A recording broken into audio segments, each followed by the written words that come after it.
CrowdStrike revises parts of their Russian hacking report, more evidence of deceit. Now, for those people who don't know what CrowdStrike is, well, it's a firm that was hired by the DNC.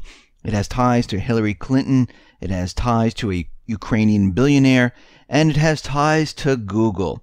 Now, CrowdStrike, they went in and they reviewed the DNC servers to see if there was a cyber attack. Now, the FBI never went into the DNC to inspect the servers. They took the word of CrowdStrike.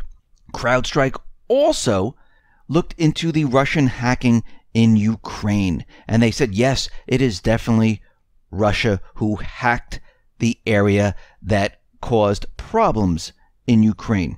And now CrowdStrike, well, it has revised and retracted statements it used to make claims of Russian hacking during last year's American presidential election campaign. The shift followed a Voice of America report that the company misrepresented data published by an influential British think tank. In December, CrowdStrike said it found evidence that Russia hacked into a Ukrainian artillery app, contributing to heavy losses of howitzers in Ukraine's war with the southeastern separatists. The International Institute for Strategic Studies, which publishes an annual reference estimating the strength of world armed forces, disavowed the CrowdStrike report and said it had never been contacted by the company. Now, after CrowdStrike released its Ukraine report, company co-founder Dmitry Alperovich claimed it provided added evidence of Russian election interference. In both hacks, he said the company found malware used by Fancy Bear, a group with ties to Russian intelligence agencies. Now, on Thursday, CrowdStrike walked back key parts of its Ukraine report. The company removed language that said Ukraine's artillery lost 80% of the Soviet-era D-30 howitzers, which used aiming software that purportedly was hacked. Instead, the revised report cites figures of 15 to 20% losses in combat operations. Then, CrowdStrike deleted a statement saying deployment of this malware-infected application may have contributed to the high-loss nature of this platform, meaning the howitzers. So the FBI decided to go along with CrowdStrike. Now, let's think about this for a second. CrowdStrike gave a report about what happened in Ukraine. They said, yes, it was Russia. They hacked into it, and they gave some information. Now, they're stepping back on the information because a lot of it didn't jive with what was really going on there. Let's fast forward to the Russian hacking of the DNC. Now, the FBI, again, didn't go in and inspect the servers. They're just taking the word of CrowdStrike. What kind of investigation is this? It's an investigation that didn't really happen because the FBI didn't analyze the DNC servers because the DNC specifically denied the FBI access. So when we look at all of this, we can see that this was a complete setup, and they were using CrowdStrike, which has ties to Ukraine, which has ties to Hillary, which has ties to Google.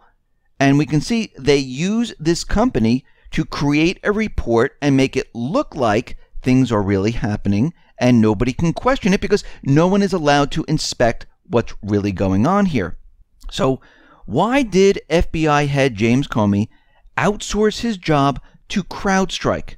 And Comey went out there and he purposely said that CrowdStrike was a highly respected private company to make everyone think and believe that CrowdStrike really did the job of investigating the hack. But now we see CrowdStrike is stepping back on what they said really happened in Ukraine. So a lot of this is starting to fall apart. And we can see right now something is being covered up. And we know for a fact if there's going to be a real investigation, you need to have an investigation of those agencies. We need them to go in. The servers need to be taken. They need to be inspected. They need to be analyzed. And a report needs to be created, not by a private company, not by companies that are hired by the DNC, by Hillary, by Google, or anyone else. It has to be done out in the open so everyone can see what is being investigated. If you don't do that, basically, it's a cover-up. Now, you can hear more of all of this in the full report, which is on the X22 Report YouTube channel. And those reports are Monday through Friday, one on Sunday. And They're between 6 and 7 Eastern Standard Time.